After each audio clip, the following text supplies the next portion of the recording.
on. Nobody could have believed this could have happened. But they had no water in the fire hydrants. They had no water in the sprinkler systems that people put up in their ceilings. There was no water.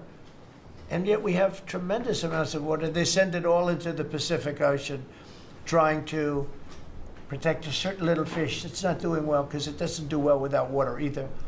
And it shouldn't be protected because it shouldn't be a protected species. But I think that's actually just an excuse. I actually think these people are sick. There's something wrong. So we send hundreds of millions of gallons of water a day into the Pacific Ocean. They turn a valve, and the valve heads out, and we turn the valve back. I actually had to do it using force. We turned the valve back, and now they have water, but not as much as they should have, because they should, and I'm telling Gabbard-N18L by this conversation right now, turn the rest of the water on. Turn it on. So things are done that are so sad in this country. Lack of common sense. I like to say the Republican Party is the party with common sense. We're smart, we're sharp, we're this, that. They're smart, but they're radical left people. And they can't help it. They're very smart, but they're radical left, and they're destroying our country, but they're not going to destroy it anymore. So we picked up millions of people in the Republican Party. They lost millions of people. And I think we're going to do very well in the midterms. And I just want to say one other thing, and that's medicine. The cost of medicine all over the world is much cheaper than the United States, because for years the world pushed us around, including our friends.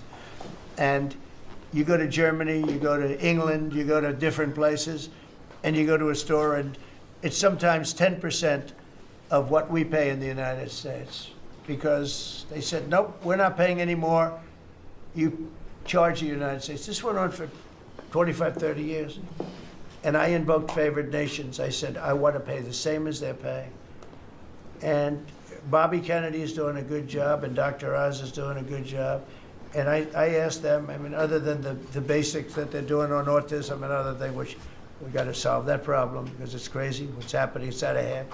But this is the most important thing that can be done, is favored nations, Bobby. And we're not talking about a 25% cut or 50. We're talking about a 1,500% cut, because people go to Europe to buy drugs, and they come back with drugs, prescription drugs, normal, not, I don't mean the bad drugs, I mean prescription drugs, because you can buy them for 10%, 15%, 20% of what. So they're going to go up in price. And I told the countries, and I get along good with all of them. I mean, you could ask I get along good with all of them. But I said, you know, I told them, I said, you're going to go up a little bit because it's the world. It's the world. So more people in the world than we have. We're going to go down a lot, and they're going to go up a little.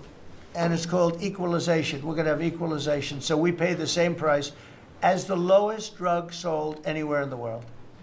And I think, Bobby, that's going to happen pretty soon. The companies are ready for it. They had to go for years. I was with a very great gentleman from Eli Lilly. I think he's an incredible executive. I mean, I'll mention the company, and I'll mention him, because we had this argument my first term, and then we had it in my second term. In my second term, I wouldn't stop until I won the point. And he threw up his hands. He says, you're right, I can no longer defend it. I can no longer defend that a pill that's made by Johnson & Johnson in a factory, in the same factory in the United States versus a place in Europe or other places, including Canada, by the way, you could buy it for 10% or 15% or 20%, the cost of what we're paying, where we'd pay 5, 6, 7 times more money. He said, it's the hardest part of my job, defending that. I'm not going to do it anymore. I'm saying that we have to get down to business. And that's a great company. He's done a great job, and I appreciated it. And it really broke the ice, because they were sending, well, we have to do research and development. Well, you have to do it for Germany and all these other countries too. Well, they think the United States should bear it. I mean, I heard this stuff and I finally said, it's over. Now, you have to have somebody that can get these countries to do it. I told them, if you don't do it, we're going to charge you a 25% tariff on everything you send into our country. That's much more money than what we're talking about. Then we have to get the drug companies to do it, and they'll do it because we have tremendous power over the drug companies too. So we're going to get it done. I just hope we get it done fast, Bobby, because this thing should go fast. but we're going to get the cost of medicine is going to be 1,000%. Think of that, not 2%. And I just tell this last story. When I was in my first term, in my last year, I was so proud of myself because drug prices went down for the first time in 28 years under my administration. You know how much it went down? 1/4%. And I was so proud of that. And I held a news conference, I think you'll be able to find it, congratulating myself and my administration because for the first time in 28 years, drug prices went down 1/4%. That isn't tiny, but it still went down. And I thought it was great. And then I realized, it's a very complicated business and formula. You got to be very smart. I said, we're really getting ripped off by the whole world. The whole world is ripping us off. And what happened is I got on this kick and I got the drug companies to agree and I got countries to agree. And they're not agreeing because they think I'm a nice person. They're agreeing because I will put charges and costs and tariffs onto them that will be many times more than what they're going to be paying. So the companies are there and the countries are there, and we got to get it done, Bobby. We got to get it done, and we're going to have the biggest price of it. Now, that's going to lower Social Security, Medicare, Medicaid. This is going to lower everything because drugs go for everything. It's going to have the biggest impact, I think, of anything that can possibly be done. But your costs are going to be going down for medicine, for prescription drugs, will be going down at levels that nobody ever thought possible. And that's going to happen in a matter of a very short period of time. Very short. And we're all set with the countries, and we're all set with the companies. That's all you need, the two. And the middleman gets cut out. Under this scenario, the middleman doesn't exist anymore. That was the other thing. They always blamed the middleman. I said, who are the middlemen? Nobody knew who the middleman was. That's right. They had the most complex formula. It was genius, but they didn't get away with it. So I'm counting on Bobby. Do you want to start, Bobby? Maybe we'll start with you. You can start with that and then go on to what we're talking about. We are deep into MFN negotiations, most favored nation status negotiations with 14 companies. Howard Lutnick is a breath of fresh air, and I think he's going to help us get across the finish line with the leverage that we have from there. They're smart. Don't let them get away with it, Howard. Well, the combination of Bobby's MFN and the 232 pharmaceuticals, which we launched together, right. When you put those two together, it really gives Bobby the tools to go execute your plan. So I'm supporting Bobby as he executes his plan. Good. Right? Yes. And this cabinet meeting is supposed to be about working Americans and bringing jobs back to this country, and particularly rural America. And I want to mention the big, beautiful bill. Right now, we spend 7% of Medicaid dollars on rural hospitals. So they're getting the short end of the stick. It's about $19 billion a year. Under the Rural Transformation Program, we give them an extra $10 billion a year. So we're raising an infusion of cash to rural hospitals and rural communities by 50%. It's going to be the biggest infusion in history, and it's going to restore and revitalize these communities. And we can't survive as a nation if we don't honor our rural communities, which are the source of our values, our virtues, our character, our economy, our food. And you are bringing that back. You are bringing those communities back. I wanted to talk, because you mentioned the wind farms, we now have an interdepartmental coalition, a team, which is Doug Burgum and Howard Lutnick and Chris Wright and Pete Hegseth. We're all working on this issue. And Lee. Sorry, Lee. We're all working together on this issue. We're meeting together. There are right now 11 wind farms planned that were launched during the Biden administration. Between Maine and Virginia, it's 1,130 towers. These towers are twice the size of the Washington Monument. The blades on them They're are, massive. It's so crazy. the Go ahead. blades are 350 feet long, one blade. One of these blades blew up on Nantucket last summer, and the water was filled with shards of glass, of sharp glass, so it was dangerous to swim. They had to close the beaches, but they have indemnified themselves so the local communities can't sue them. None of these projects are bonded. If you build an oil derrick in the Gulf, you got to put a bond down. There's no bond for dismantling them, and that's one of the tools that Doug is now using to challenge some of these projects. None of the cost of energy from these projects is 39 cents a kilowatt hour. The average cost in this country is 17 cents per kilowatt hour. And natural gas is 3 cents. Right. So it is the most expensive energy. I've been representing commercial fishermen for 40 years. They are so excited about what you're doing, Mr. President, because their fisheries are being wiped out. As soon as they begin construction, the groundfish fisheries just disappear. The fish leave the area. They've killed 160 whales in the last 2 years. So they're wiping out the whale population, the Atlantic whale population, the big whales, the minkies, the gray whale, or the humpback whales, the right whales. And you are going to save the whales on the East Coast because of this. And you're going to save these economies that are based upon commercial fishing. I'll say one other thing about fishing. We are now, the South Asian nations are now dumping shrimp on our country. The shrimp is heavily contaminated. We just stopped a shipment that was contaminated with cesium-157, which is radioactive. They're farming these shrimps, and they use bactericides and antibiotics and all kinds of chemicals, and the shrimp are so contaminated that the European nations won't take them, so they're dumping them all here, and they're putting out of business. We have the most sustainable, highly regulated fishery in the world. What our fishermen do is a good thing. And all of the trawlers in the Gulf and Alaska are being shut down because we're getting shrimp dumped here. So we have now increased FDA inspections of shrimp to make sure that Americans are not buying and eating contaminated shrimp and putting our shrimpers out of business. I talked just very briefly, we have an historic agreement on pre-authorization. We brought together 80% of the insurance industry, which has agreed to, for 80% of diseases and injuries, to give immediate pre-authorization so that when you go to your doctor's office and he prescribes you a new knee or whatever it is, you will immediately know whether your insurance company is going to pay for it. This is an historic agreement. People have been trying to do it for decades, and we, because of your leadership, brought the insurance industry together and got them to voluntarily agree to do this. Similarly, we've made another historic agreement with personal health records.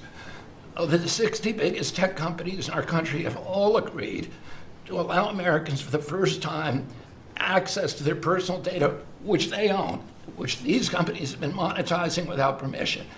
You're going to be able to see by next year all of your health records on your cell phone. It's going to save lives. It is going to fuel an infusion of technology into that space where people can access those records. They can compare their diet to what they personally need, and we'll have personalized medicine. We are doing price transparency. You passed this during your first term, and then the Biden administration refused to enforce it. We've now brought at HHS, under your leadership and my leadership, more enforcement actions than during the entire 4 years of the Biden administration.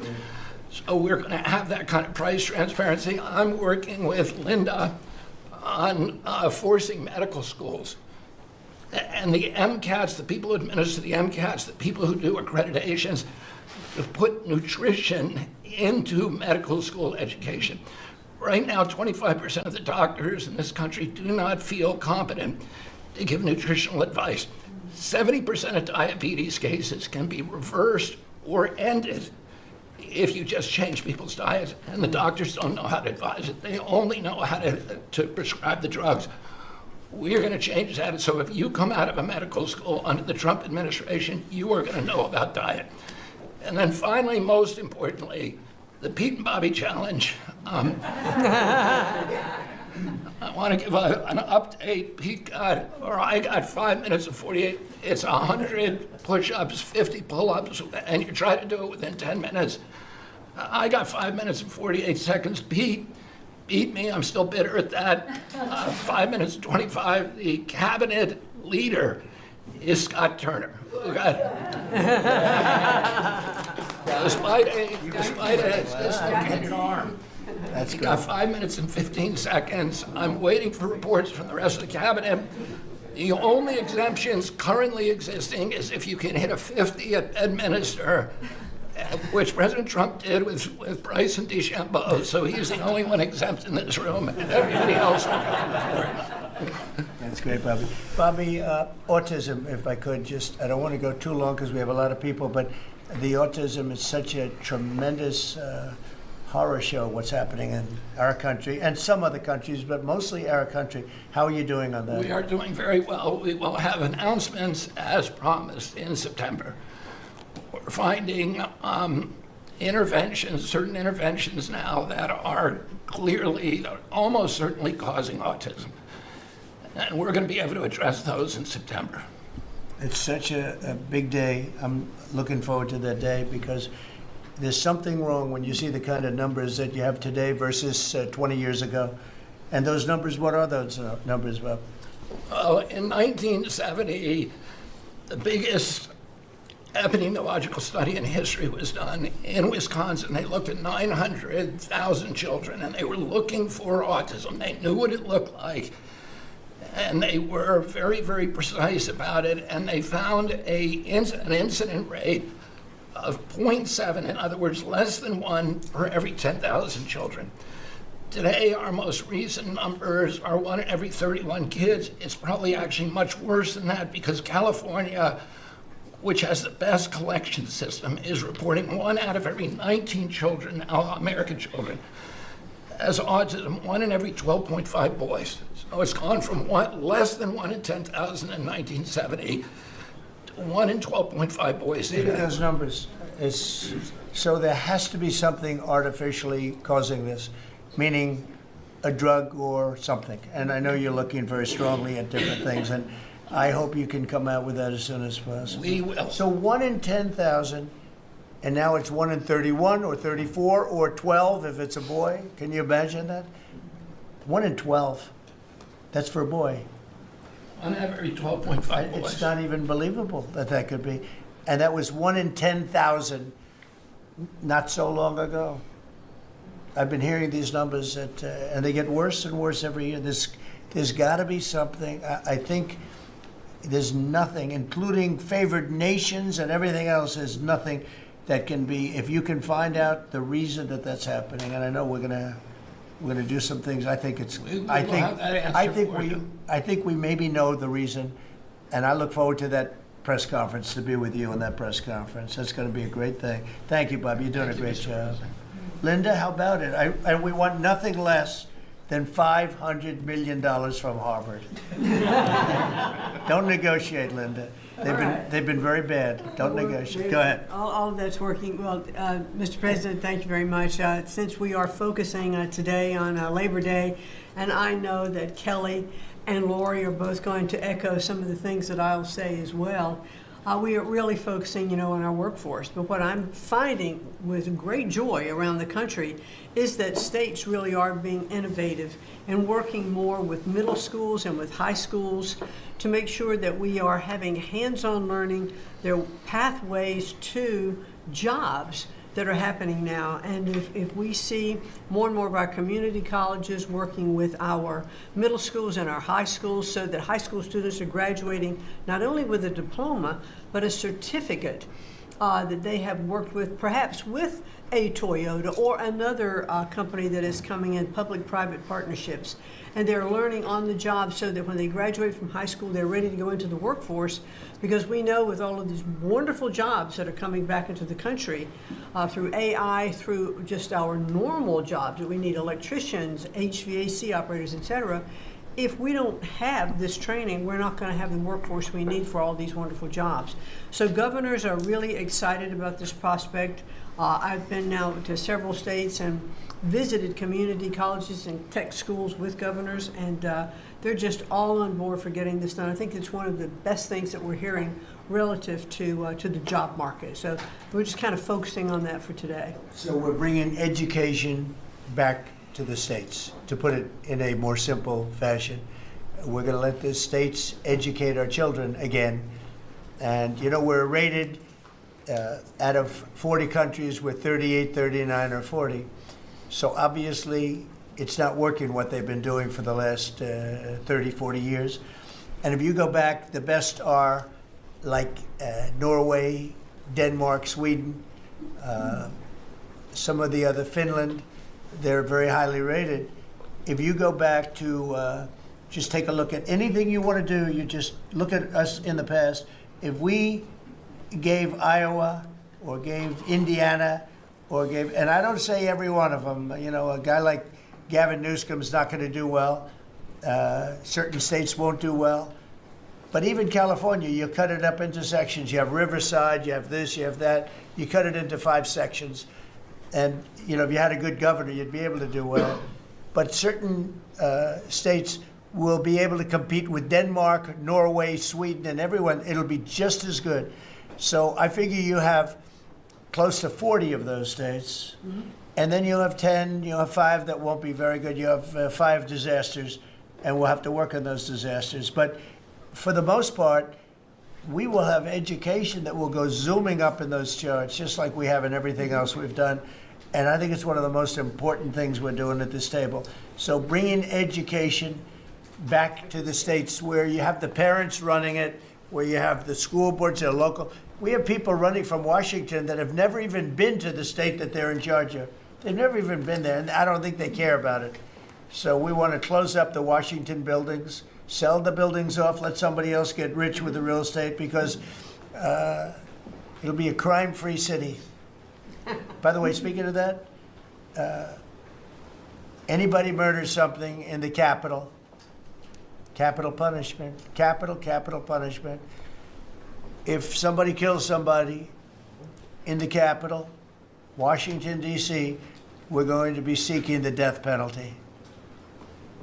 And that's a very strong preventative. And everybody that's heard it agrees with it. I don't know if we're ready for it in this country, but where you have it, it is, we have no choice. So in D.C. and Washington, states are going to have to make their own decision. But if somebody kills somebody, like you could have been killed, very lucky you didn't get killed, it's the death penalty, okay? Fantastic job you're doing. Thank you, Linda. Very much appreciated. How are you doing with the colleges, by the way? You're doing some pretty good work in terms of getting them to treat people fairly. Well, interestingly enough, since we've been negotiating with some of the Ivy League schools, I have presidents of universities calling every single week. They want to sit down and talk to us about all of the steps that they are taking, because they would like to not come under the same investigative program, and so it is having its desired effect. That's great. If I shot across the bound, the big guys, people kind of step in line and know you mean business, and we have teeth in these agreements, and I'm proud of the work that we're doing there. Well, they misbehaved, and some of these schools are getting billions and billions of dollars, and they misbehave, so that's it. And so one way or the other, we're going to win that whole thing. It's going to straighten them out. Okay? Thank you. Great job. Lee, please. Mr. President, the Trump EPA has a special Labor Day message to America's workforce, especially our auto workers, our coal miners, our steam fitters, our pipe fitters, and the list goes on. See what a difference a year makes. A year ago, the way that the Environmental Protection Agency was operating, the choice was made to protect the environment. We would have to strangulate the economy. That's the way that the EPA operated for years. There was a binary choice. We had to choose one or the other. The Trump EPA completely rejects that. See, we choose to protect the environment and grow the economy. And a very special shout out to Russ Vogt and his team at the Office of Management and Budget. We give him a lot of work. He's happy to do it. Dozens of different deregulatory actions. We just announced a proposed rescission of the 2009 Obama EPA endangerment finding, all of the light, medium, and heavy-duty vehicle regulations that followed. It is the single largest deregulatory action in the history of the United States government. And when you add up the dozens of different actions that we have announced and that we're working through, in one agency in 1 year, we'll do more deregulation than entire federal governments have done across all agencies, across entire presidencies. And what we are accomplishing would not be possible if not for the support of the rest of this team you've assembled around this table. The well-oiled, well-wired machine at the White House, led by Susie Wiles, and the DCOSP, the policy shop, led by Stephen Miller, they have been amazing to work with. I was just in Iowa with Administrator Loeffler, who made an announcement with Secretary Rollins to reverse the deratement on diesel exhaust fluid systems. Mr. President, you said you wanted water flowing faster. Working with the Secretary of Energy, we've done our part to do that, to get gas cans flowing faster, to stop that annoying start-stop feature in vehicles. See, people out there might say, well, why are you focused on all of these little things? If it's little to you, it doesn't mean that it's not a very big deal for millions of other Americans. The charge was clear when you called me in November and you asked me to do this job. Clean air, land, and water for all Americans. Unleash energy dominance. Advance cooperative federalism, permitting reform, make America the AI capital of the world, bring back American auto jobs. What we are accomplishing now, again, wouldn't be possible if not for your leadership. I'm grateful to the American people for electing you and our amazing Vice President. I was just in Mexico City announcing and signing on behalf of the Trump administration an agreement with Mexico for a permanent solution for the Tijuana River sewage crisis, which you have been so outspoken and passionate about in our conversations. It would not be possible if not for Secretary Rubio, Deputy Secretary Landau, U.S. Ambassador to Mexico Johnson. The team at the State Department has been incredible. The work with the NEDC on permitting, to be able to get new pipelines built, to get new factories started. The list, it's amazing. So, somebody out there might not realize the relationship between the Environmental Protection Agency and the Department of Defense. The amount of work with Secretary Hegseth and the Army Corps, from responding to the LA wildfires, to getting more water flowing in California, which is also something that Secretary Burgum is involved with, to helping the farmers, the ranchers and landowners to revise the waters of the United States definition so they don't have to go hire an attorney or a consultant to tell them whether or not a water on their property is subject to federal regulation. Thank you for putting this entire team together. It's an honor to be at the Trump EPA, where we choose to both protect the environment and grow the economy. It's a very happy Labor Day for America's workforce. And Lee, in Los Angeles, if you could, because of the fires, Lee was there, and as you know, we have very strict federal rules having to do with the rebuilding of those houses. And Lee was able to get the approvals done for everybody immediately. It was so fast, nobody could believe it. And the mayor and the governor still haven't gotten their approvals. And they're going to have riots out there for that reason. These are great homeowners. They want to build a house. They can't get approved because you have the mayor, Bass, who has no idea what she's doing, and you have a governor who is just such a bad governor, and the people are unable to build their house. The toughest permit to get was the federal permit by far, and yet he got them all in a short period of time after the fire. How long did it take? Well, Mr. President, you came in, signed an executive order, and told the EPA that we had less than 30 days to complete our hazardous material removal, which the initial response, once all of our heart rates went down a bit, was just to figure out how to get it done. We got it done in just less than 30 days. The Army Corps of Engineers then comes in for the debris removal. The federal government, in clearing over 13,000 properties that were destroyed because of these wildfires. We've got to the point today where property owners all across Los Angeles, they're grateful to the Trump administration. They're happy that we did our part, but they are desperate to rebuild. And there is not a single green light approval that they are waiting for from the Environmental Protection Agency.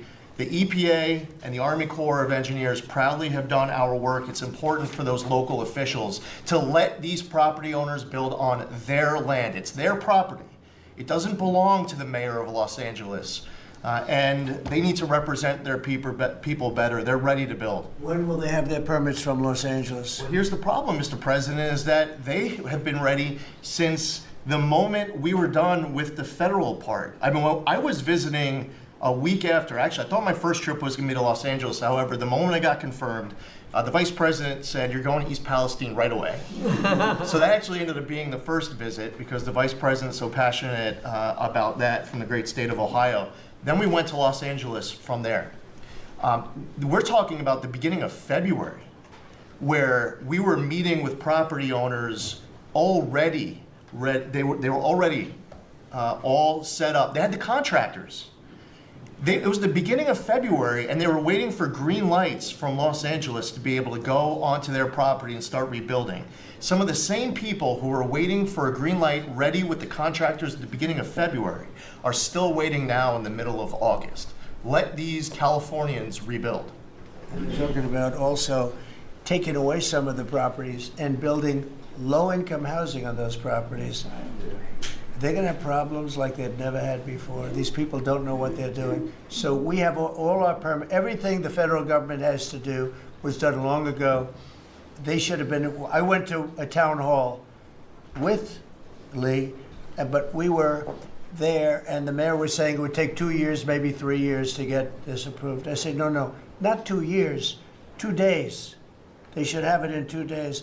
And I toured the site, and I met 100 homeowners, all standing in front of the site a couple of days after the fire, and they were ready to go right then. They wanted to just build right then. And the city won't let them do it. Los Angeles, I don't think it's that they won't. I think they're incompetent, okay, to be honest with you. I think they just don't know how to go about it. It is so badly run by Newscomb and by Mayor Bass. Mayor Bass, she was in Africa during the fire. She knew the fire was starting to rage, and she decided to take a trip to Africa. These people they're just bad. You know, you talk about make America great again. They can never make America great again, but we are doing that. Congratulations, you found some interesting things, Tulsi. She's becoming a bigger and bigger star every day. She found a lot of good things. Go ahead. Thank you, sir. As we approach Labor Day weekend here, this is just such a great opportunity really to recognize your leadership as a true champion for working people. And I know we'll hear, as we go around the table here, how your focus singularly on putting the well-being and interests of the American people first is that common thread that we're seeing in your policies being implemented across your administration.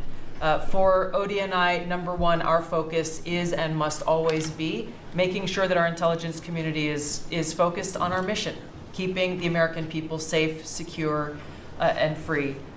We're doing great work on this front. I'll point out our National Counterterrorism Center, led by Director Joe Kent, are working across different agencies with Homeland Security, DEA, FBI, and others to catch terrorists, both those who are trying to come into our country, those who may already be in our country.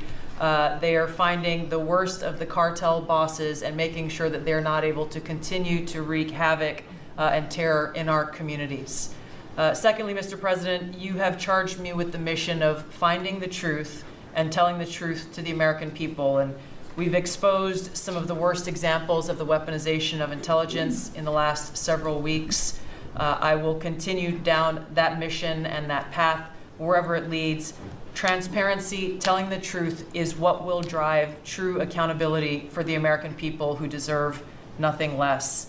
And lastly, Mr. President, all of us are charged with being good stewards of taxpayer dollars. I've gone through a reorganization for ODNI that we've announced in the last week. We've cut nearly half of redundant, unnecessary functions within ODNI, saving taxpayers over $700 million a year. We will continue focusing on our core mission in keeping the American people safe, and appreciate your leadership and your focus on this most critical task. And you've also found many bags of information. I think they call them burn bags. They're supposed to be burned and they didn't get burned, having to do with how corrupt the 2020 election was. And when will that all come out?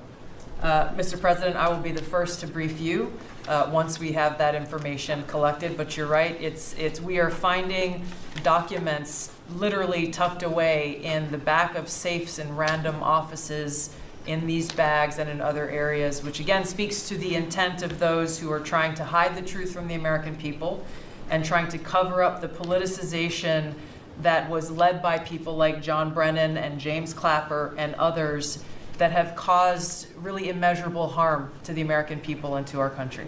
Great job. Thank you. We look forward to hearing it. The public looks forward. Thank you very much. Administrator? Thank you, Mr. President. Well, everyone knows there's no stronger advocate for hardworking American families than you, sir. Thank you for the largest tax cut in American history for working families. The average family of four is going to save about $10,000 take-home pay more a year. And what we're seeing is an increase in the child tax credit, the increase in the standard deduction. Hardworking families are going to benefit from this bill, and small businesses. There's no bigger beneficiary than Main Street, because small business makes up 99% of all businesses in this country.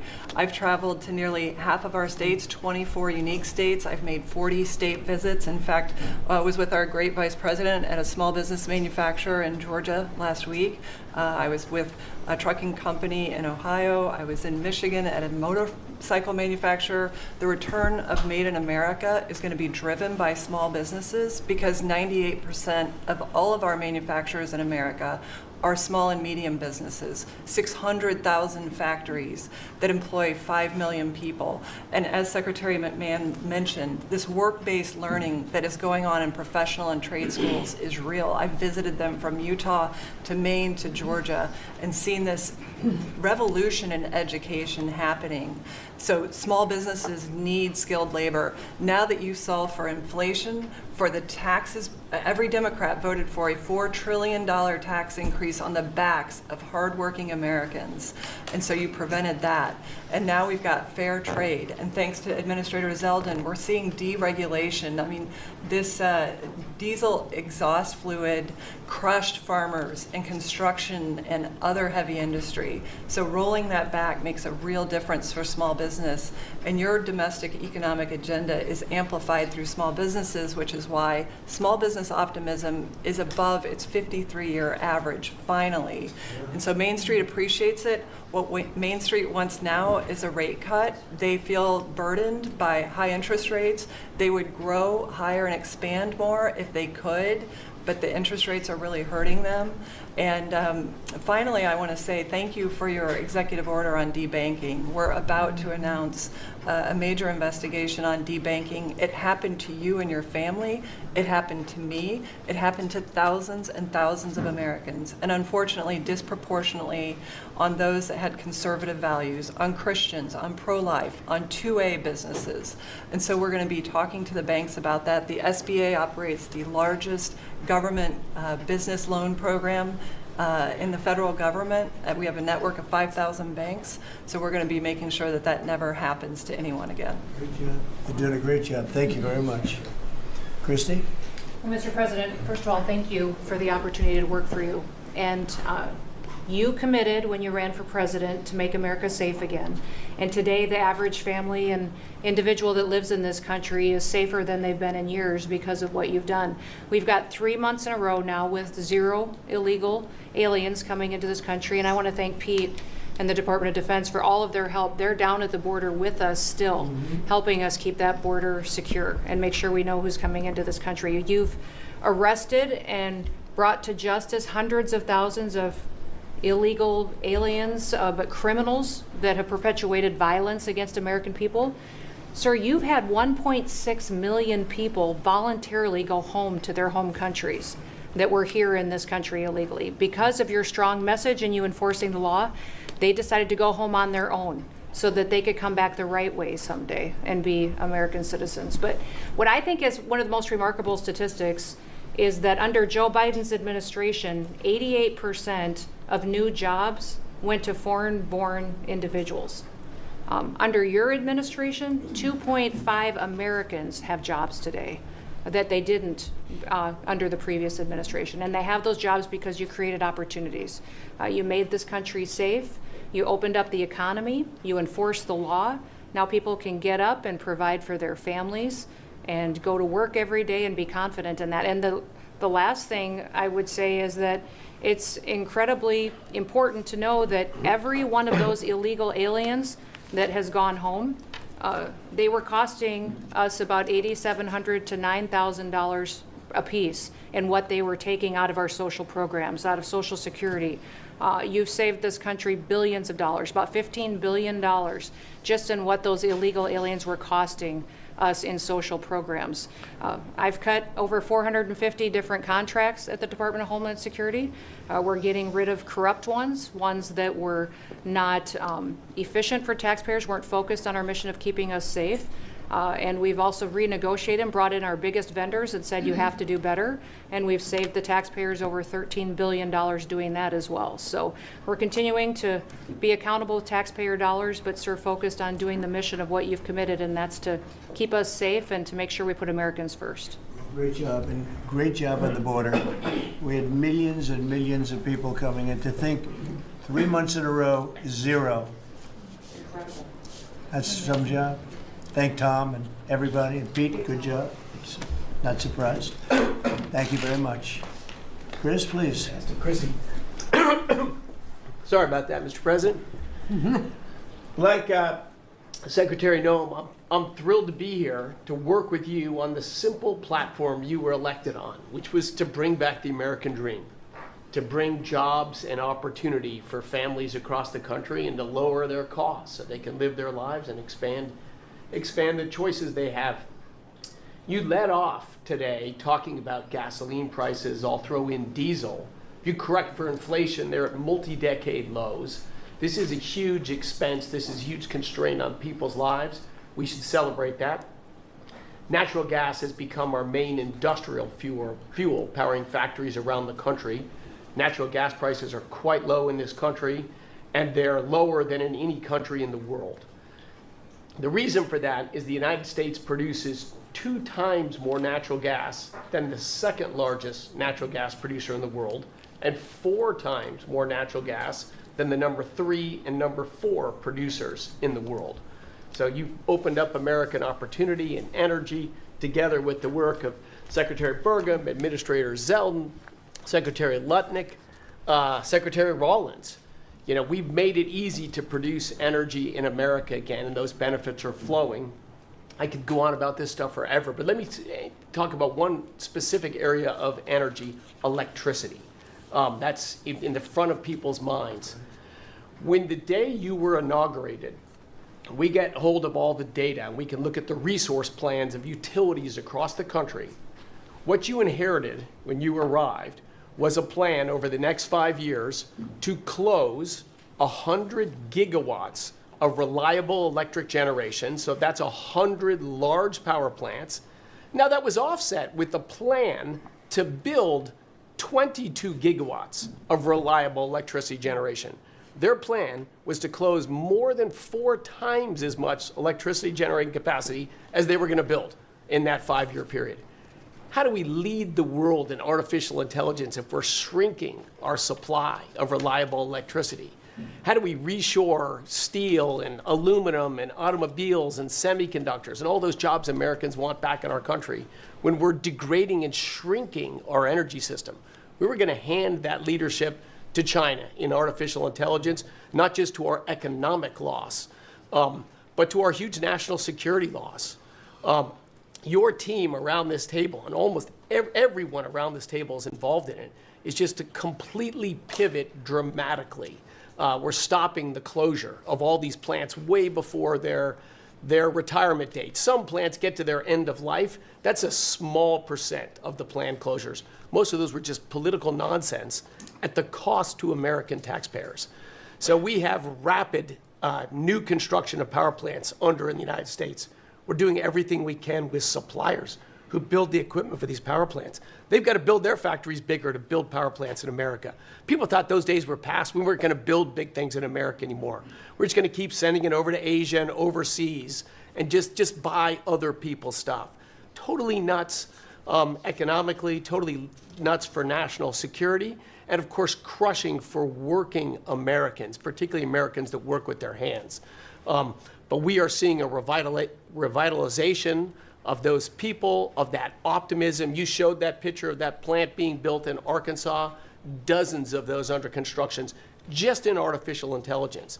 But the reshoring of steel, of aluminum, of plastics, of fertilizer, semiconductors, like this, America's the land of opportunity. How did we get to become this awesome nation?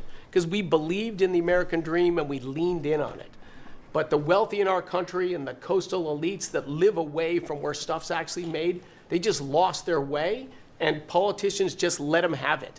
Your tireless campaign and your relentless messaging made people realize the American dream isn't dead. It's just been smothered, and we're unsmothering it and setting it loose.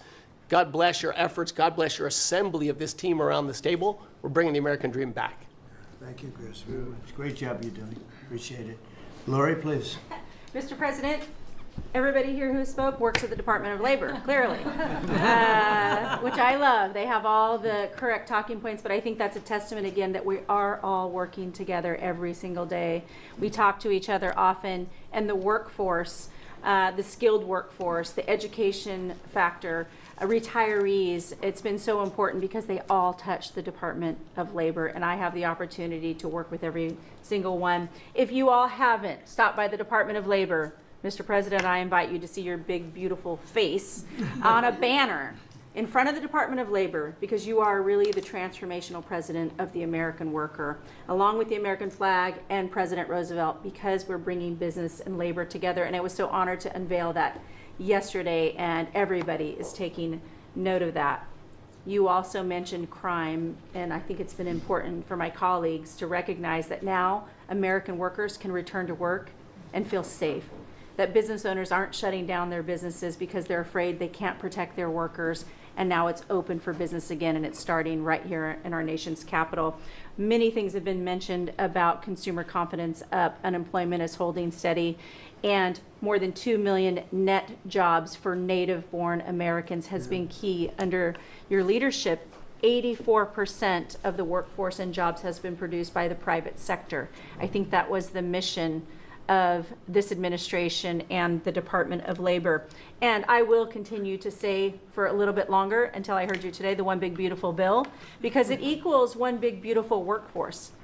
And Congress passed this legislation. It probably will be the single most important bill that they did sign, because it is protecting our American workforce by expanding Pell Grants and child care and reduction in taxes, that they can keep more of their hard-earned dollars.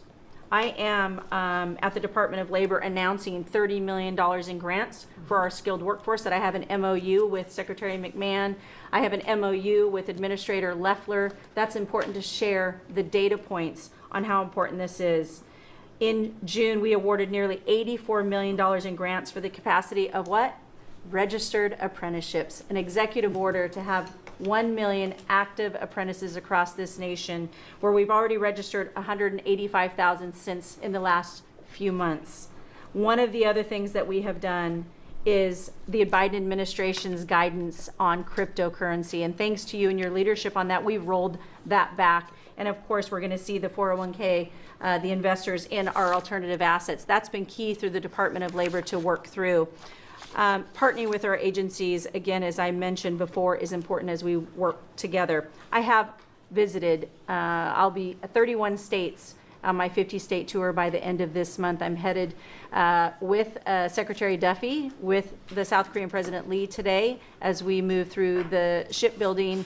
We will do that in Philly, and then I'm off to New England to talk to those states about how important the apprenticeship program is. But while I visited Hexel in Salt Lake City, 100% domestic carbon fiber for the Department of Defense as they produce. They are announcing another $1 billion investment per your executive order on advanced manufacturing. So it is working. Everything that you have been saying since you were elected and since we all can put into play, has been working. Ohio, McDonald's is investing 375,000 new jobs. The shrimpers, I visited as well, and they need our help in protecting that industry for our American fishermen and shrimpers. In Minnesota, I toured Cambria.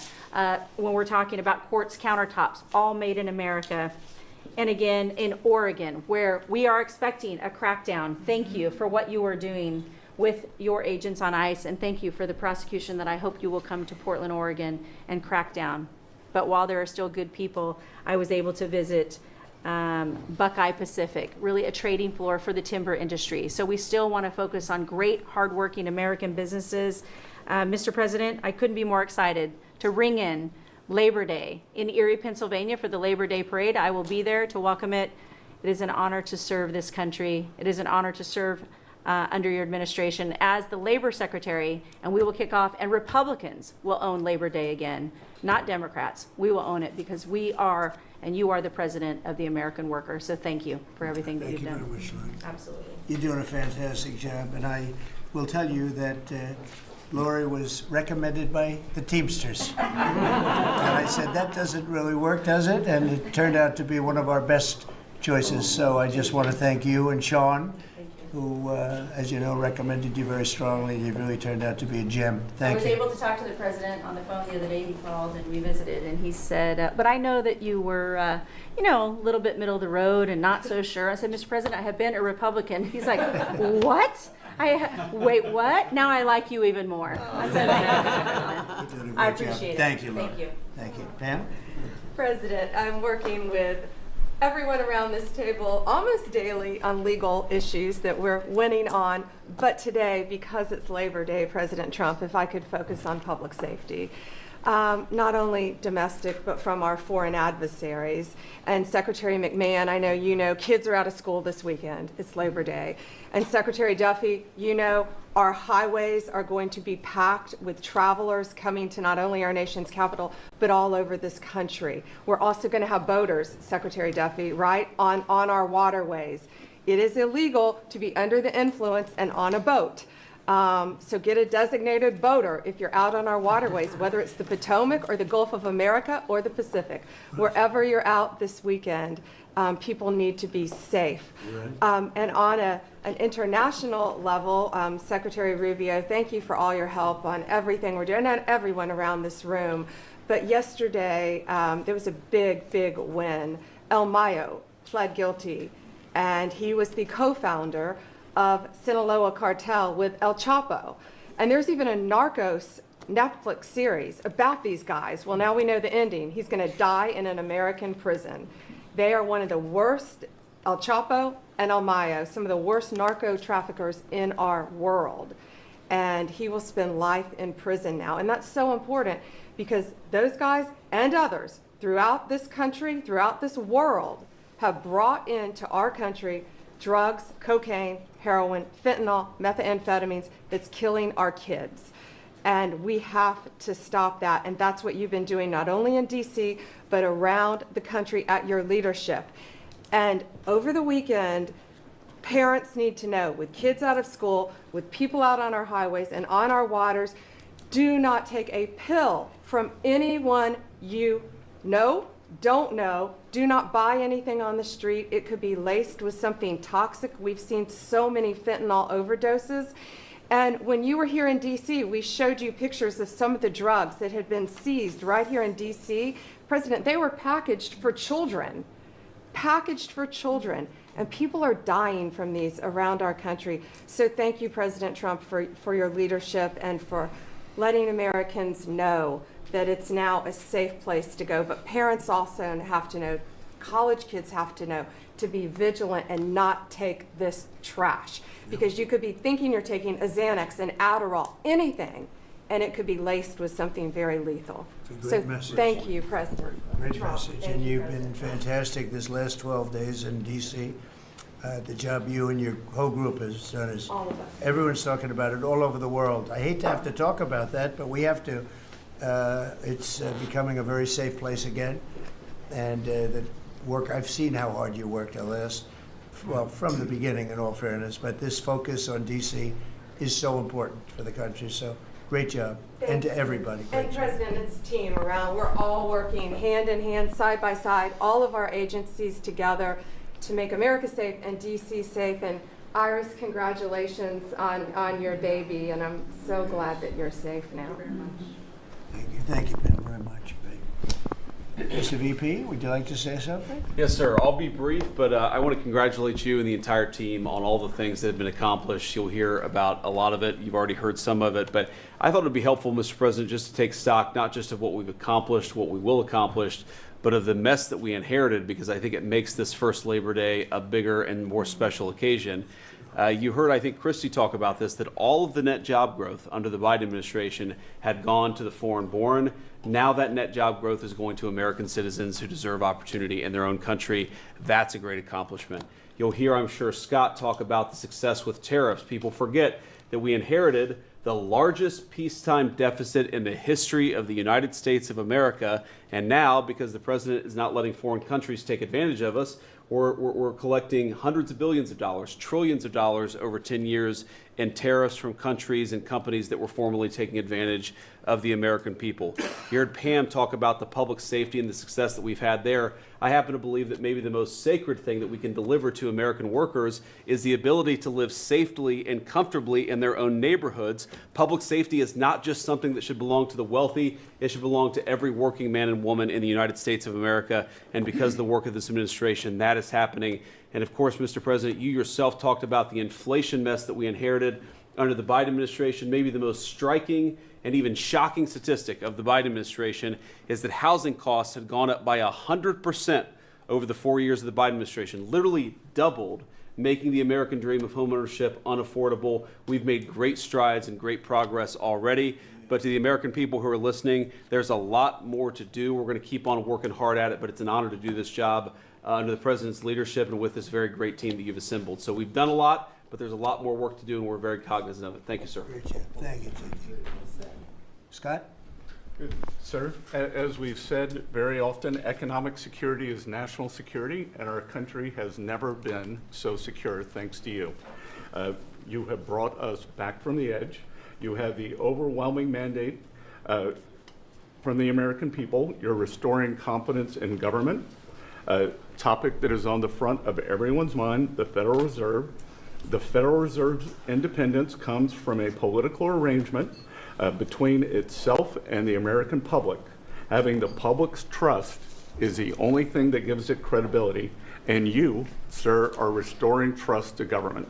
You are weeding out the waste, fraud, and abuse, and the old ways of doing things are not good enough. We are seeing a blue-collar boom.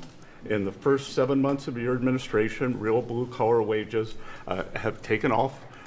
And the only other time that they've done this in the past 70 years was in your previous term.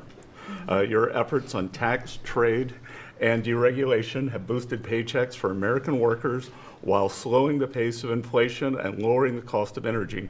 Inflation has plummeted to just 1.9% since you took office, and the economy rebounded with real GDP surging 3% last quarter. The blue-collar boom coincides with a CapEx comeback. In anticipation of your one big, beautiful bill becoming law, CapEx increased by American businesses by nearly 14% in the first half of this year.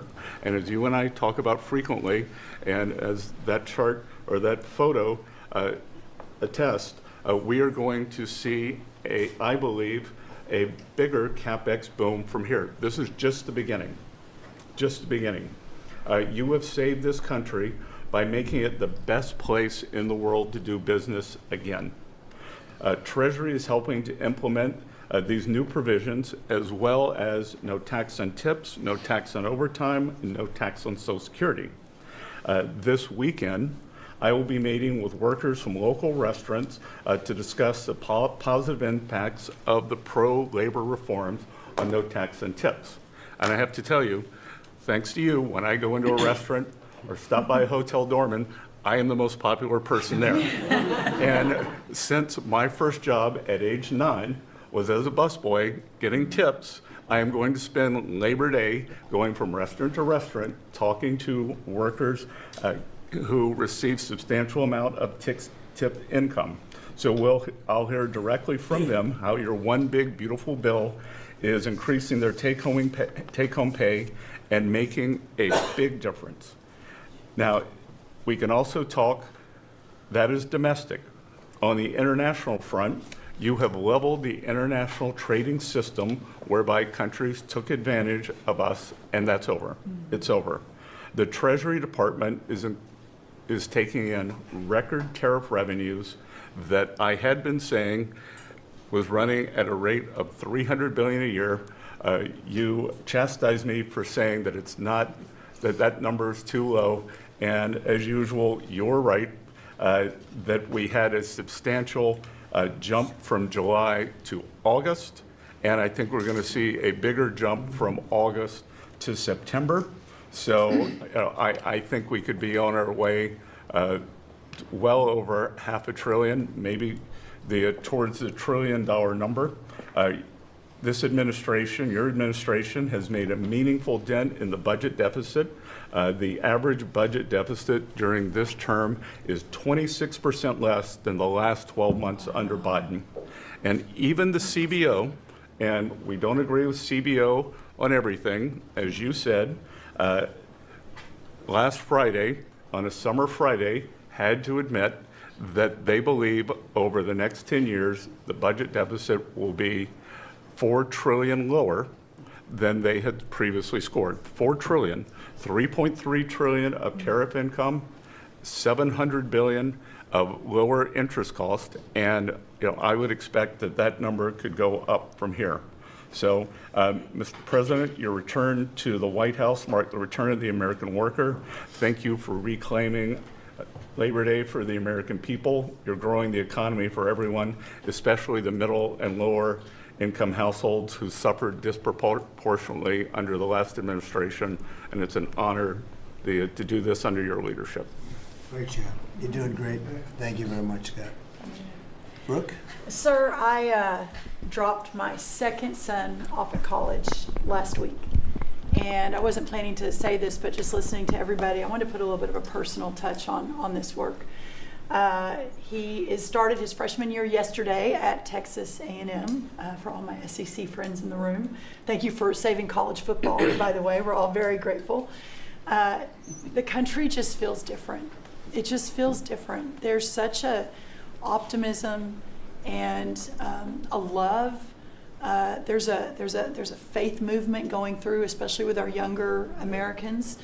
And for those of us with kids in college, I know we feel it. And I experienced it firsthand last week, moving him and my other older son in as well. As we move toward Labor Day, you have made a lot of dreams come true for a lot of people, but one of my longtime dreams was for the right to recapture Labor Day. And I've been talking about this for almost 20 years and writing about it, that why are we ceding the day that we are celebrating the American worker to the Democrats? Because this is our day. Perhaps of any day of the entire year, this is our day.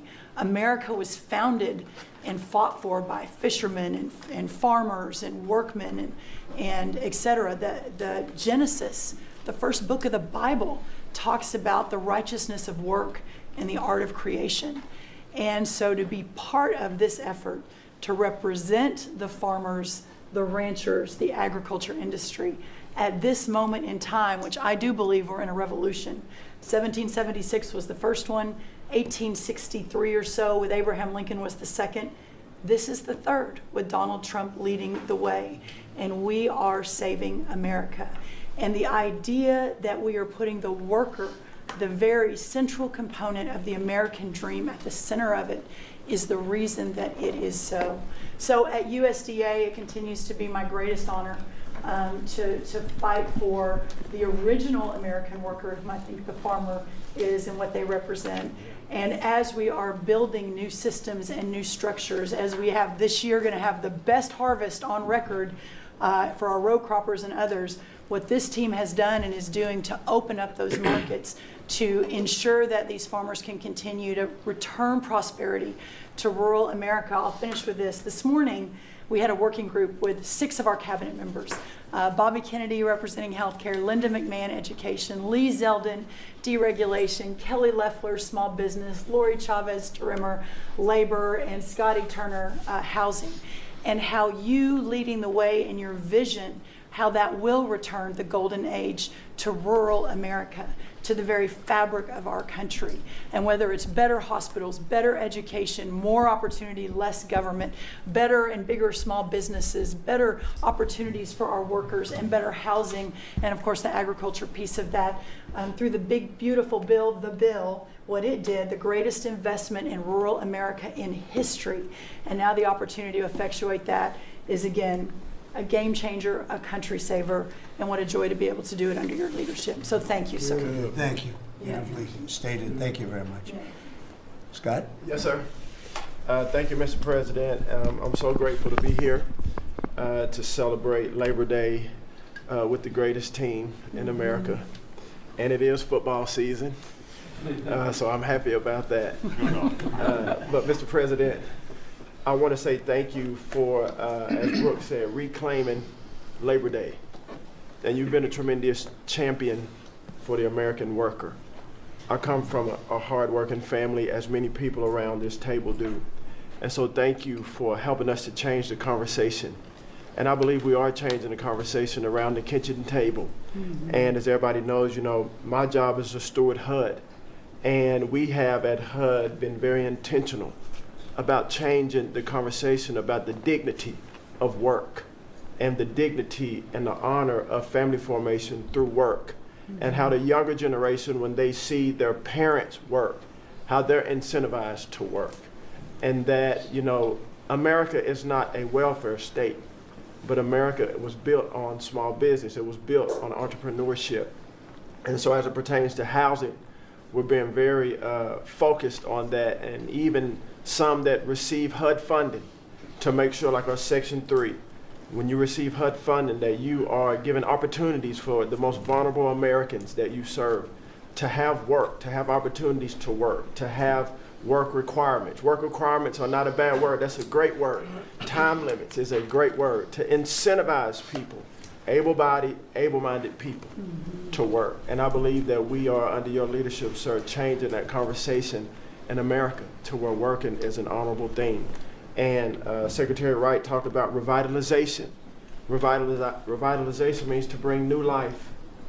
And I believe we're bringing new life to America, Mr. President, through work and through all the jobs that people are doing around this table. And with the One Big Beautiful Bill, the most extensive tax break in American history, opportunity zones are now made permanent. And you know how passionate I am, and you are too, sir, about opportunity zones. And so this will allow us to continue to build affordable housing around our country. And Mr. Vice President, I'm coming your way. I'm coming to Columbus later this week and to see how we can continue to build affordable housing in our country with opportunity zones. And you know, 1 million people, Mr. President, were lifted out of poverty because of opportunity zones. $90 billion of private money was invested in opportunity zones, urban, tribal, and rural. And now that they've been made permanent, we're looking for millions more to be lifted out of poverty, $100 billion to be invested, hundreds of thousands of jobs to be created, hundreds of thousands of units of housing to come online. And so, sir, I sit here very excited about the future of this country. I'm very proud to be at this table, humbled to do so. And HUD, we're on a good path. So thank you for all your support and helping us, sir. Thank you very much. Okay, God bless you. And I want to give credit to Tim Scott, great senator from a place called South Carolina that we love, right? And Tim really came up with opportunity zones, and we did a good job of working with him, and together we created something that nobody speaks of very much, but it's probably the most successful thing that's ever been done of its kind. It's been amazing. So Tim Scott deserves a lot of credit for that. Okay? Thank you. Thank you.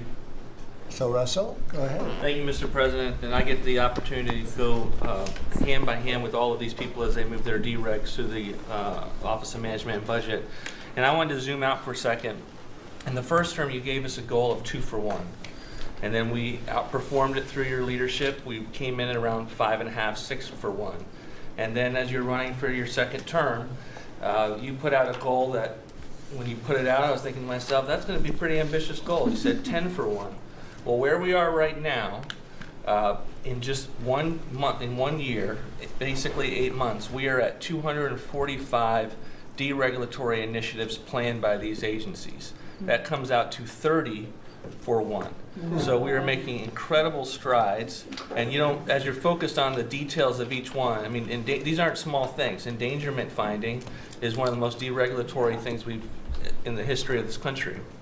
NEPA reform, incredibly deregulatory. WOTUS just came in, which is Waters of the United States. So every single one of these agencies is doing incredible work when it comes to deregulatory, and we add that to the work being done to get us going on energy, reduce spending. We're going to lower costs for the American people. We're going to be able to have innovative jobs and get them back to work. So thank you for your leadership, Mr. President. Thank you. Great job, Russell. Appreciate it. John, central casting, I call it. Central. Well, Mr. President, I'm grateful to be with everyone today as we're talking about jobs and workforce. At CIA, consistent with your directives to all of us, we've embraced your mantra for a leaner, more effective, more efficient workforce. But at CIA, Mr. President, we had an additional challenge because, as you know, at times, our workforce had been misdirected. Its focus put on political narratives, some that even worked against you and always worked against the American people. I heard about that. But under your leadership and your direction, we have been focused back on the core mission of what CIA is supposed to be doing, which is to provide you and this entire incredible team around the table with a decisive strategic advantage in accomplishing your goals. And your success in that regard, the examples are clear and many. With regard to Iran, everyone knows that our DoD partners executed that mission flawlessly. But flawless military operations are subject to flawless intelligence. And as you know, Mr. President, CIA was the backbone in terms of its intelligence operations in providing that flawless execution that allowed you and your team to obliterate Iranian nuclear facilities and set back a nuclear program by years. Likewise, with regard to your ability to prevent and to preempt wars between India and Pakistan, between Armenia and Azerbaijan, between Rwanda and the Democratic Republic of Congo, in all those cases, CIA intelligence supported you and your entire team in making that possible. It's not just you, it's folks around this table, Secretary Bessent, Secretary Lucknick, Trade Representative Greer, and their great successful negotiations on trade and tariffs. Again, it was a CIA workforce working to enable them to accomplish your goals. So as we roll into Labor Day, I tell you that the CIA workforce at the Trump CIA is grateful to be focused on what it's supposed to be, which is helping you prevent and end wars and to make America safer. Good. Thank you very much. You've been really fantastic, but I'm not surprised. I've known John a long time. I'm not surprised at all. Thank you very much. Steve, please. Mr. President, working for this government, for you, is the greatest honor of my life. I tell it to everybody, and I really do feel that way, and I thank you, because it's a privilege to go out there and represent you in your humanitarian effort, in your goals of solving conflicts all over the world. I think there were actually more than 7 conflicts that you've put to bed in the last 8 months. And I hear these, I travel all over the world. In Hostage Square, they talk about you reverentially. It's really quite amazing. I sometimes wish that I had a cam recorder with me and I could put you right there as I listen to it. I was in Gaza, the first American diplomat, on your behalf, and as we delivered food and aid pursuant to your new aid initiative, pushed forth by your great Secretary of State, Marco Rubio, who it is a privilege for me to work alongside. The people were applauding you. The signs were up. But I want to thank you all for being here as we prepare to celebrate Labor Day, when we honor the incredible hardworking men and women of our country, which is doing very well, I have to tell you.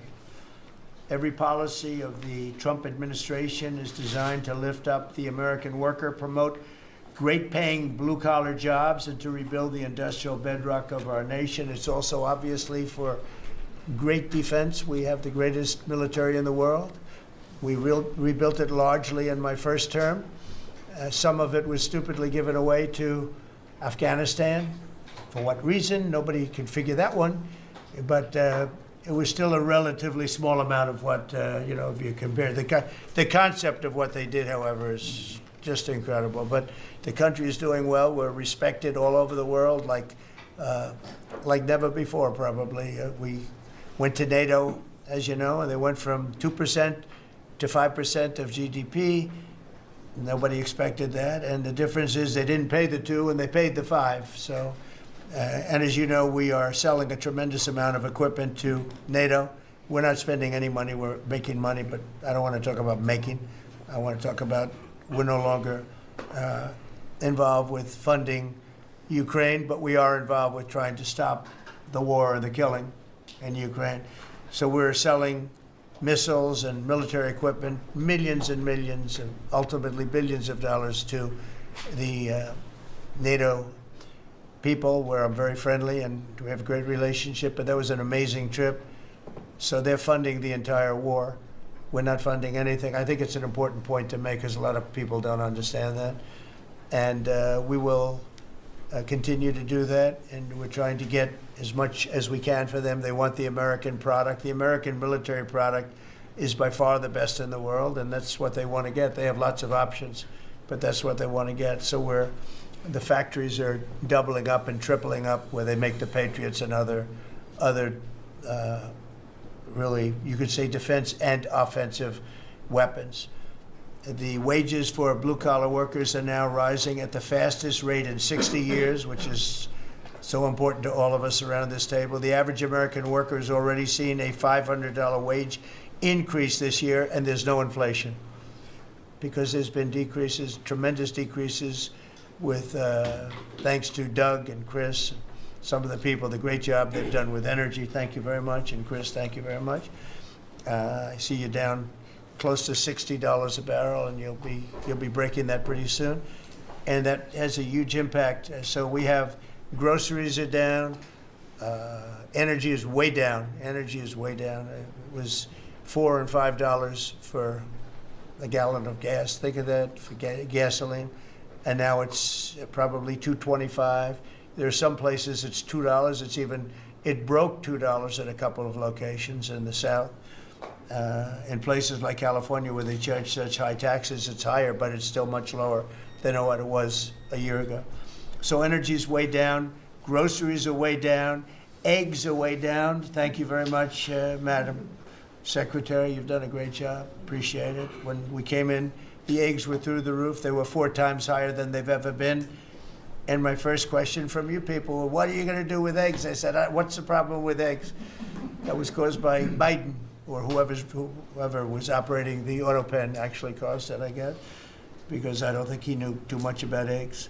Factories are booming compared to before I took office.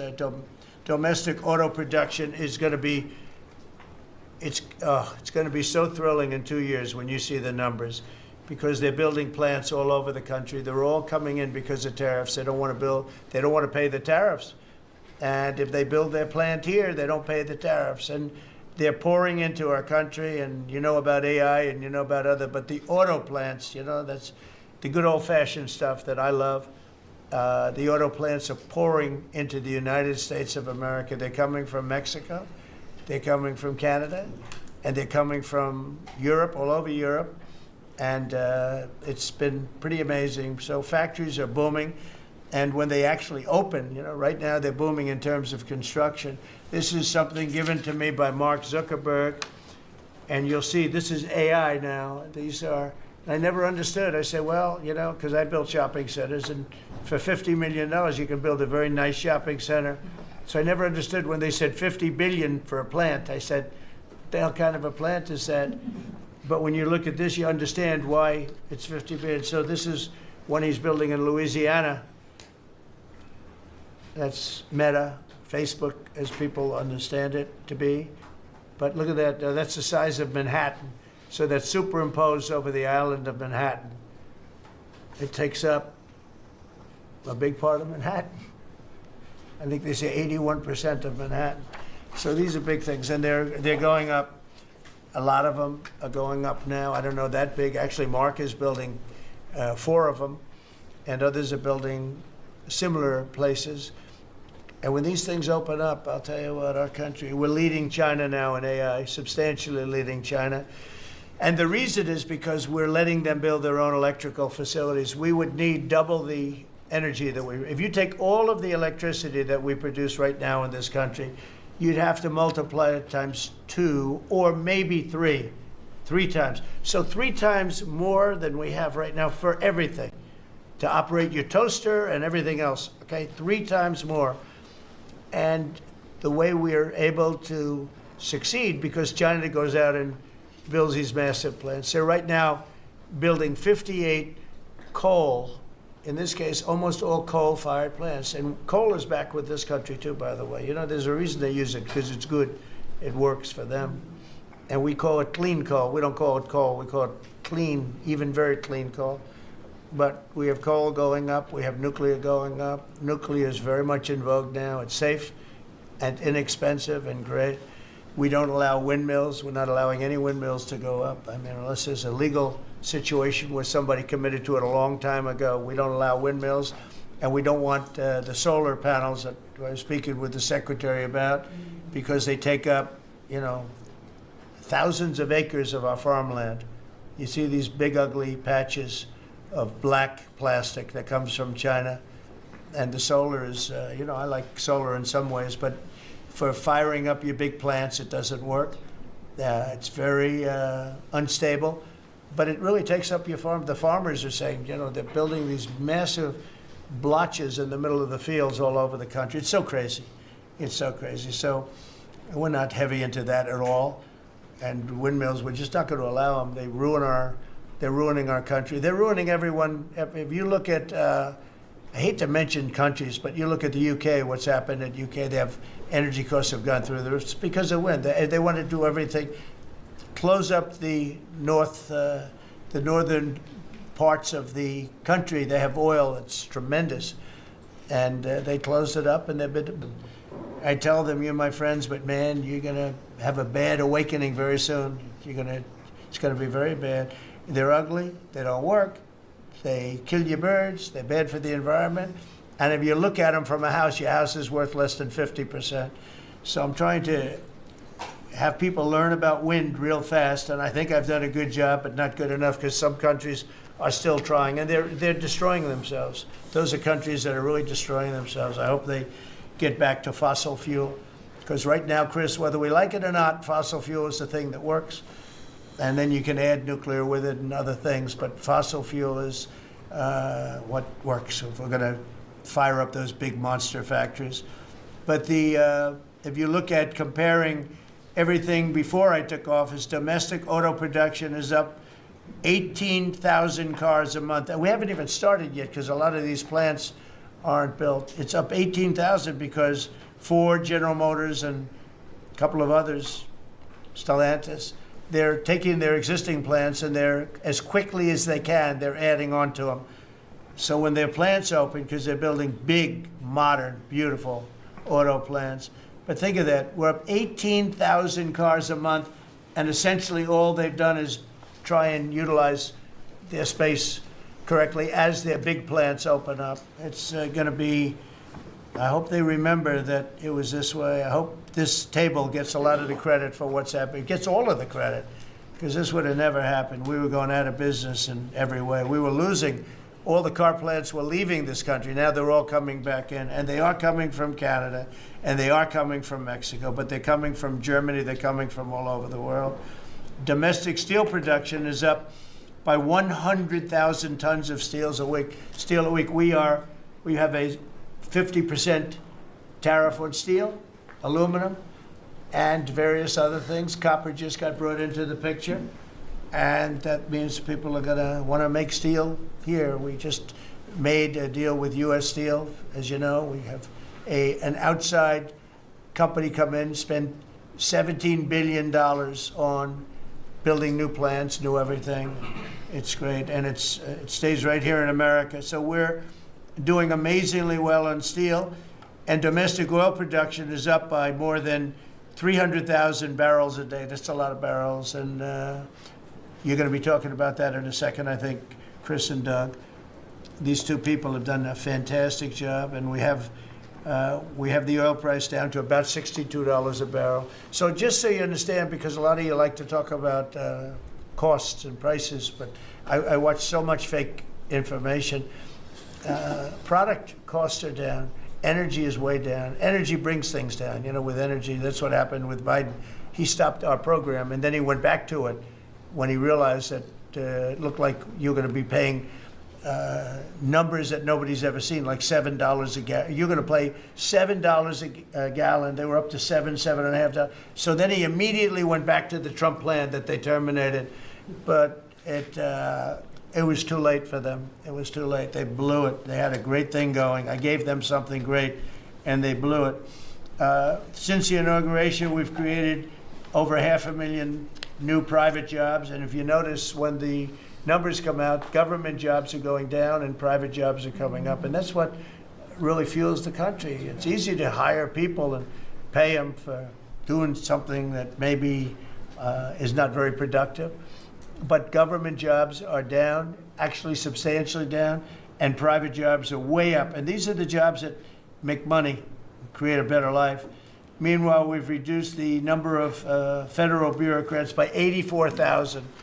So we got rid of 84,000, and I think the job numbers, you're going to see the new job numbers are going to be through the roof because of all of the different businesses that are moving into our country. And not just production businesses, autos and AI, but any business you can think of. In the world of furniture, as an example, North Carolina, I went there many times when I built a lot of hotels and things, and I'd go to North Carolina, I'd buy the greatest, they were the greatest, most talented people. And then China came along and took all of those jobs away. If they would have tariffed them, China wouldn't have taken any of the jobs. But we had presidents that, honestly, and I like some of them, but they didn't know what the hell they were doing from a business standpoint, from running the country. And North Carolina, the most talented woodworkers that you've ever seen. I'd be there and I'd watch them. I'd say, I'd like to have a rail in that chair. Maybe can you fancy it up a little bit?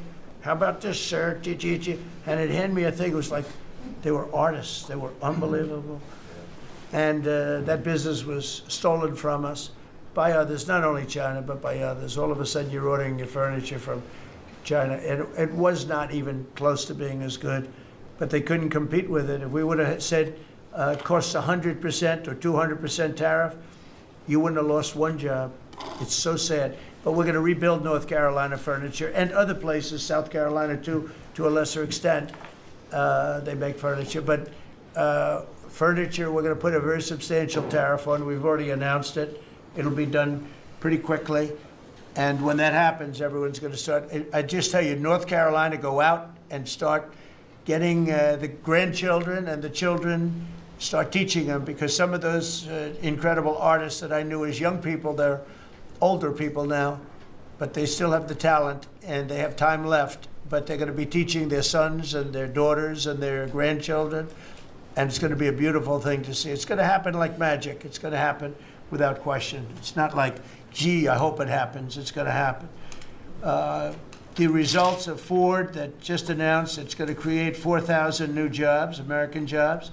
Hyundai, 14,000 jobs. General Motors is moving production of the Chevy Blazer and Equinox from Mexico back to the United States where it belongs.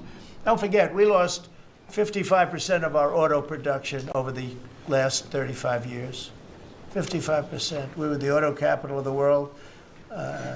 Like there was nobody even think about challenging us. We lost 55% of it to Mexico, Canada, China, a lot to China, and other countries. And it's all coming back. We will be bigger couple of years, we'll be bigger than we ever were. We'll be more dominant. We'll be bigger. We make great product, too. We're starting to make really great product. We're going to be bigger than we ever were. We're going to be at the level that it was when we were the only one that really, we sold to the world.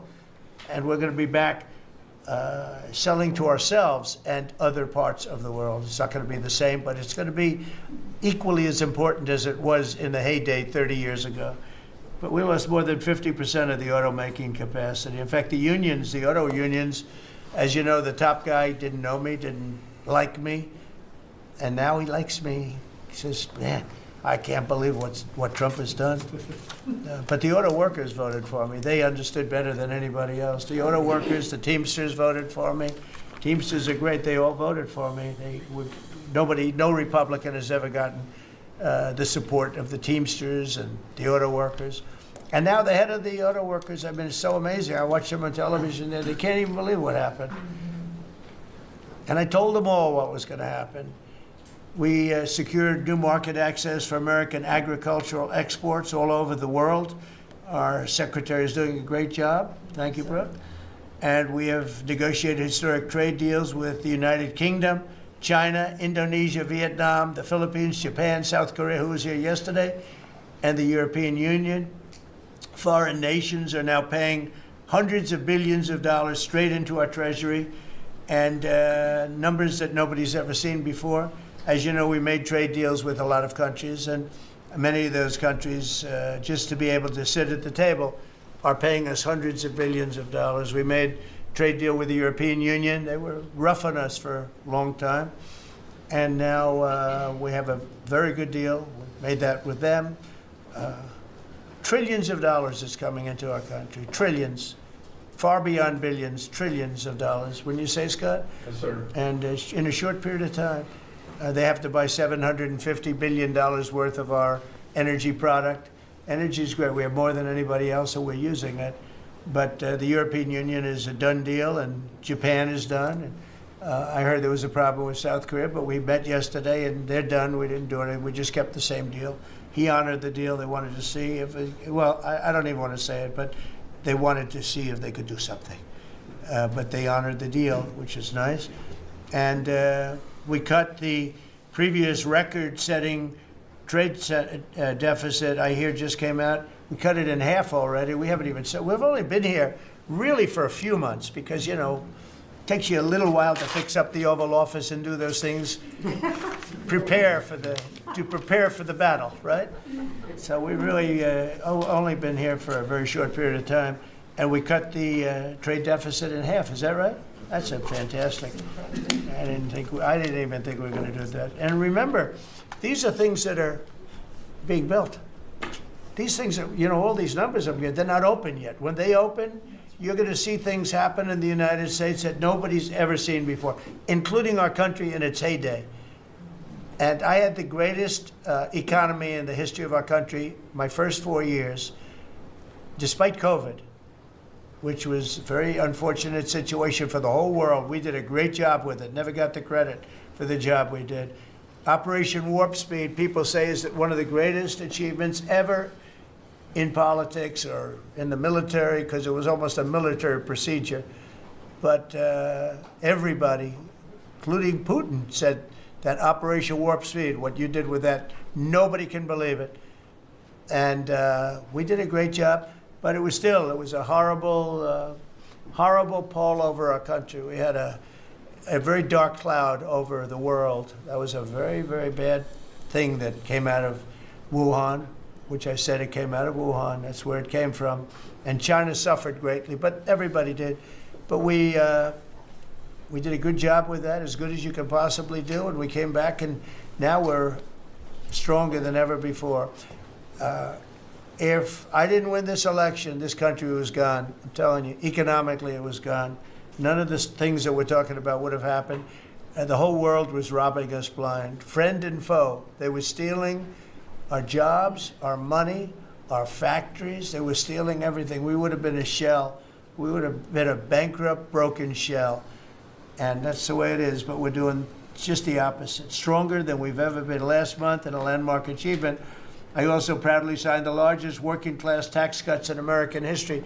So the bill that I'm not going to use the term great, big, beautiful. That was good for getting it approved, but it's not good for explaining to people what it's all about. It's a massive tax cut for the middle class. It's a massive tax cut for jobs.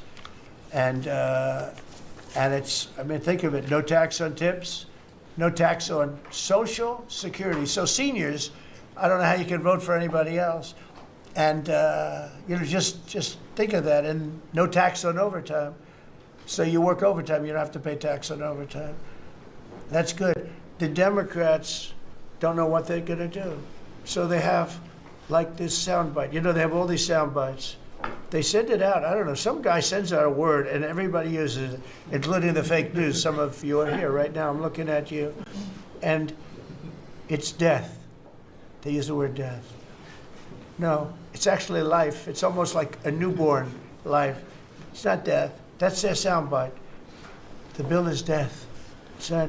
We strengthen Social Security. We strengthen Medicare, Medicaid. The job we've done on Social Security is, if the Democrats got in, Social Security is over because the country's going to fail. There won't be any Social Security. And I made that pledge to you. We're going to take care of Social Security, Medicare, Medicaid. And we're doing that in spades because the country is becoming so successful again. And it hasn't been this successful.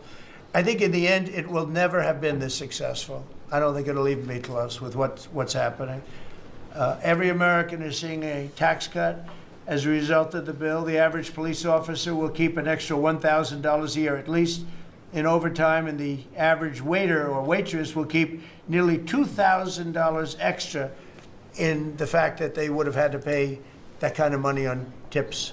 And I never realized that the government was so strong on that. But waitresses, waiters would tell me that the government would go after them. Like it was horrible. That's how it all started with me.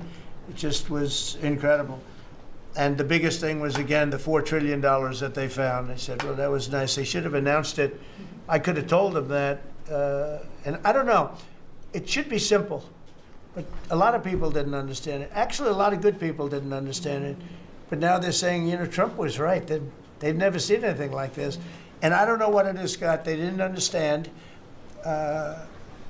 what we were trying to explain to them was going to happen. Everybody's moving back to the United States because they don't want to pay a tax. If they're not here, they have to pay a tax. And it didn't seem that complicated, but it's working at a level that nobody can imagine. This is working $4 trillion, but that's a big number. It's a number that nobody ever heard of before. But $4 trillion is exciting. But that's nothing compared to what's happening, because these places haven't even opened yet. Some of them haven't even started hiring yet. They're under construction. So it's construction jobs, but it's not the big number, and the big numbers, when they open, they're going to be very successful. It's a revolution. We're also working on things to ensure that the awesome power of artificial intelligence is used to benefit all Americans, including American workers and also American children. In that spirit, our wonderful First Lady has just announced a presidential AI challenge. It's going to be a very good challenge, I can tell you. She's put her heart into it, which will inspire the next generation to stay on the cutting edge of this vital technology. This is the new internet, the new computer, the new television, the new everything, all put together in one. This is why when I show you a picture like that, I show you this. This is a factory superimposed over the island of Manhattan. And you have many of them being built right now all over the country, or soon to start. Some of them have started. This one has actually started.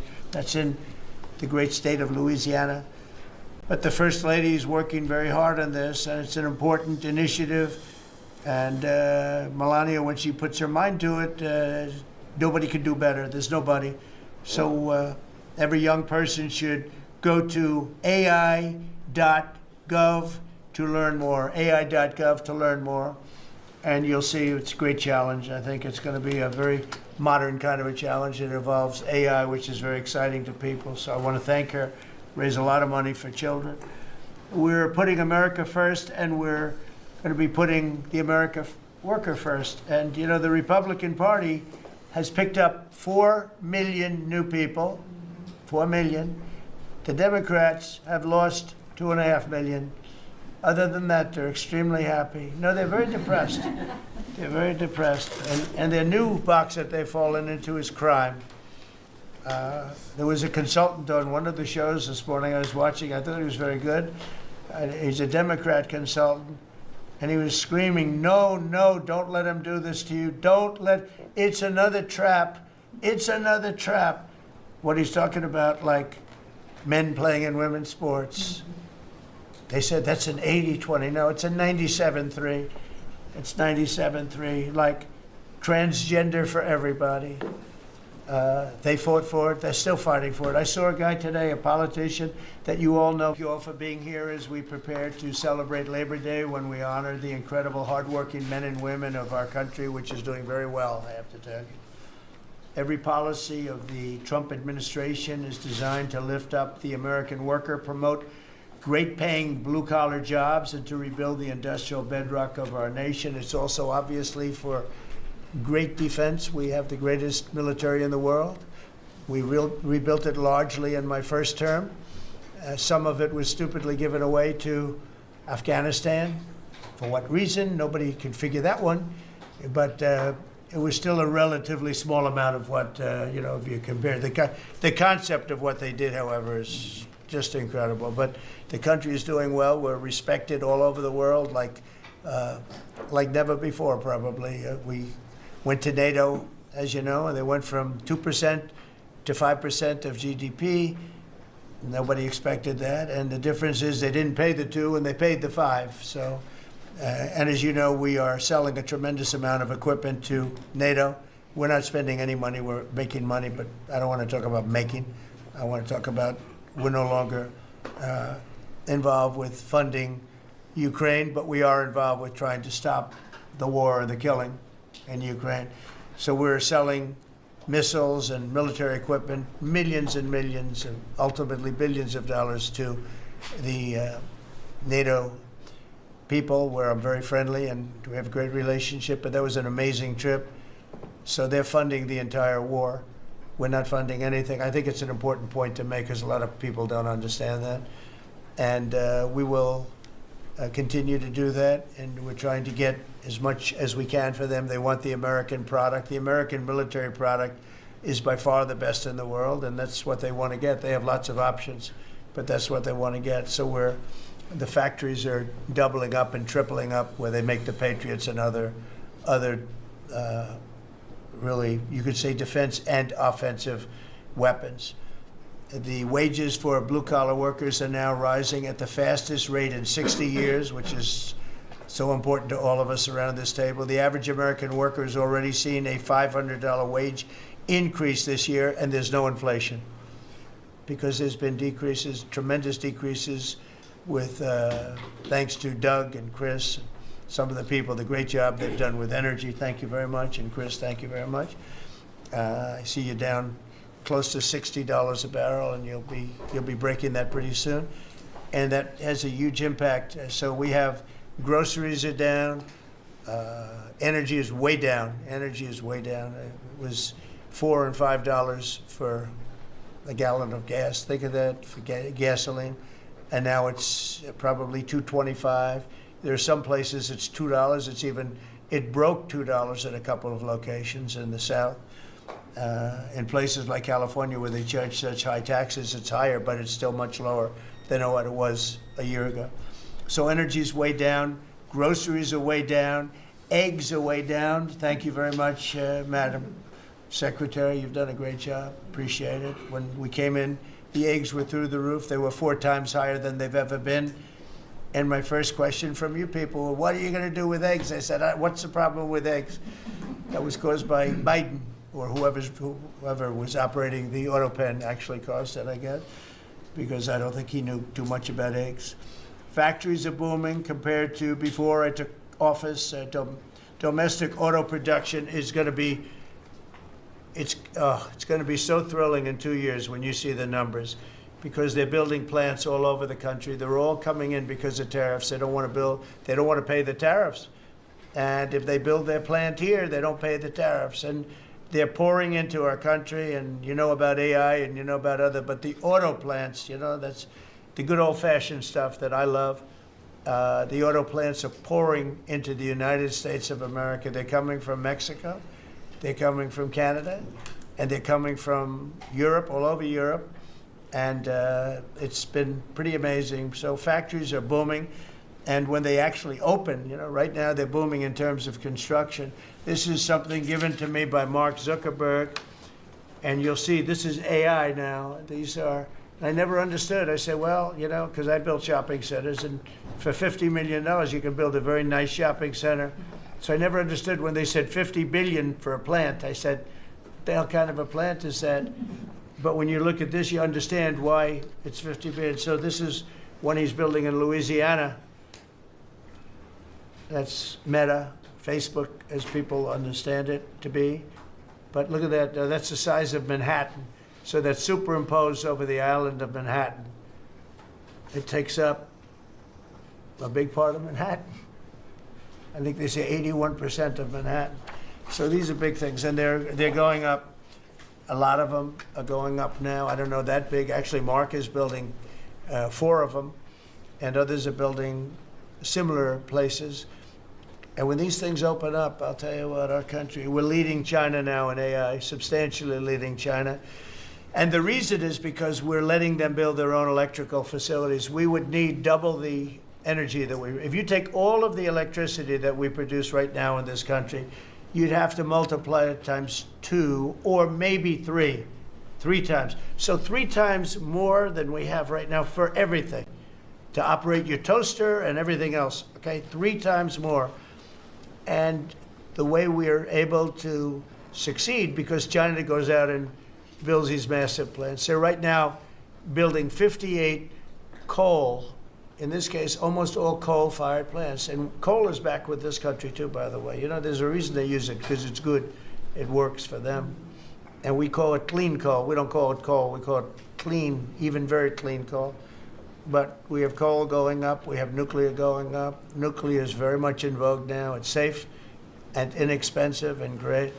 We don't allow windmills. We're not allowing any windmills to go up. I mean, unless there's a legal situation where somebody committed to it a long time ago, we don't allow windmills.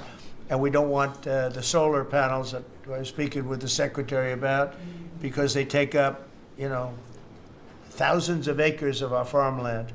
You see these big, ugly patches of black plastic that comes from China. And the solar is, you know, I like solar in some ways, but for firing up your big plants, it doesn't work. It's very unstable, but it really takes up your farm. The farmers are saying, you know, they're building these massive blotches in the middle of the fields all over the country. It's so crazy. It's so crazy. So we're not heavy into that at all. And windmills, we're just not going to allow them. They're ruining our country. They're ruining everyone. If you look at, I hate to mention countries, but you look at the UK, what's happened at UK, they have energy costs have gone through the roof. It's because of wind. They want to do everything, close up the northern parts of the country. They have oil that's tremendous.